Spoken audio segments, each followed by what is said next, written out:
Hello, I'm Matt, welcome to Badger Workshop. This is my Bosch GTS 10J. I've had this for nearly 2 years now. I'm not going to review it and give you all the specs, I'm just going to tell you what I like and don't like about it. So, let's have a look. First off, I wanted to talk about how I use this machine. When I first got it, I built it into this bench that there's a video on, and it has never left here. It has never been carried around, it has never gone on site, it's a static thing. Also, I have never used a supplied fence.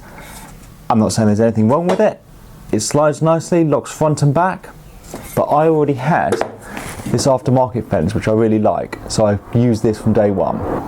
Let's start by talking about what I like about the saw. The operation is very simple. A wheel to raise and lower,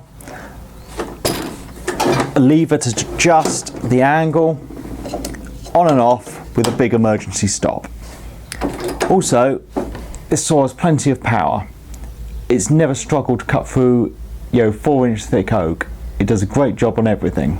I like the tubular design of the saw case and how you can get to the gears, so it's easy to blow out or hoover out and lube up the gears if you need to.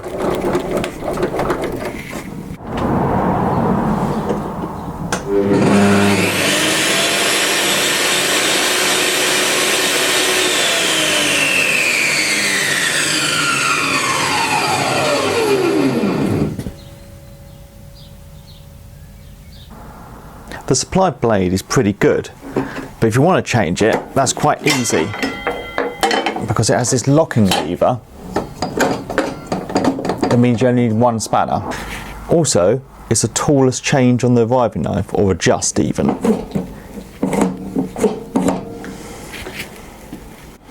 The blade is in a plastic shroud, and with an extractor hooked up, it does quite a good job of collecting a lot of the dust. Something that's not so great is the mitre gauge. It's got quite a bit of slop in it, which I think is a complaint in a lot of saws. The trouble is, these are non-standard slots, so you can't upgrade to an aftermarket one. Another thing I don't like is the insert plate. It's very thin, only a couple of mil, so making a new one is quite difficult in such thin material.